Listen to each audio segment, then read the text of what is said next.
Well, that's the word on Laudato Si, and now we're happy to welcome Corinn Dahm to the living room to talk about the upcoming Worcester Women's Conference. The great Diocese of Worcester, Bishop Robert McManus. Corinn, thanks for much for being with us today. Thank you so much for having me. Oh, I'm very excited about this conference. No, the pleasure is all mine. It's all ours to have you sitting in the newly renovated living room here at Catholic TV. What do you think?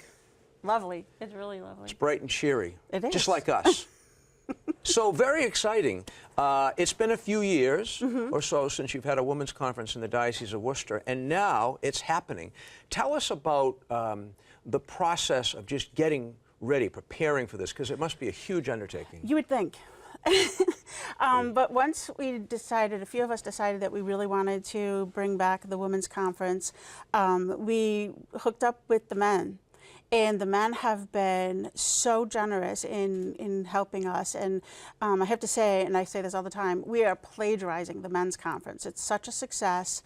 And Angelo and Don and Monsignor have really helped us in all respects, giving us every help we need. And so when we gathered women to initially plan the conference, we got about 20 women. They've been unbelievably helpful. We've got women in their 20s. We have women in their 60s. So it's a multi-generational organization. Of course, the women in their 20s have been really helpful in getting our website together, getting all of our brochures together. We even had a woman that was a professional graphic artist. That, it's like God really, really helped us here as far as getting the right women in the right place. And so it's actually been fairly easy.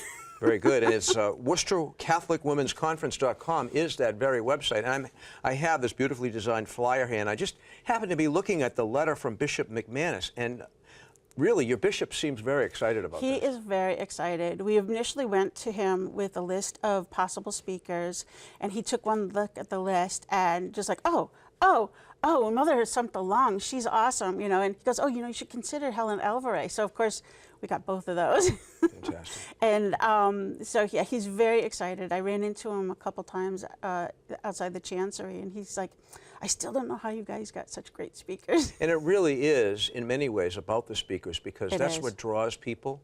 The fact that they have been, prominent in speaking about Catholic matters, and also that the topics are interesting. By the way, what is the theme of the Women's Conference this year in November? The theme this year is to know Him, to love Him, to serve Him, straight from the Baltimore Catechism.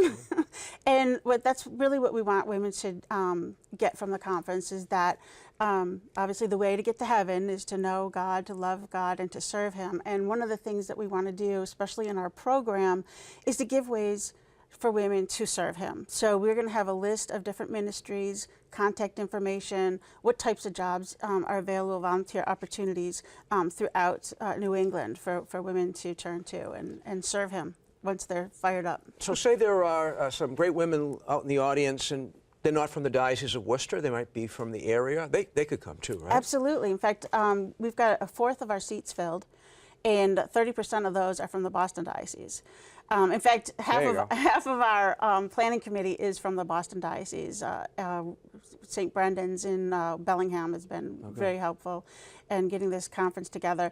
So, yeah, we have women from Connecticut, New Hampshire, Vermont, and we're hoping to make this an annual event that draws women from all over New England. Well, we have viewers, of course, in Fresno and San Antonio and Detroit and many other places across the country. You never know, people might fly in. So it's November 10th. What can people expect if a woman said, I think I'm going to check this out?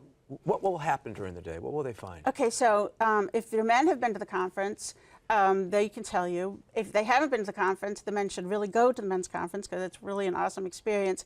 But it starts out with rosary. Then we will have 3 speakers intertwined with some music. We have a really great musician, Michael Olbash, who's providing the music, and a soloist, Patty Johnson. And after the 3rd speaker in the morning, we will have 3 sessions of lunch, confession, or going to see all of our sponsors at their vendor tables, and then they switch over. So we have an hour and a half, so you can have 3 shifts of lunch, confession and vendors. And is Bishop McManus going to celebrate Mass? He has promised to celebrate Mass. And is this a Saturday, by the way? It is a Saturday. So will that Mass count for the weekend? It will, because it starts at 4. There's a good in the beautiful interesting chapel piece. at Assumption. In the beautiful chapel at Assumption. On November 10th, 2018, the Worcester Catholic Women's Conference.com.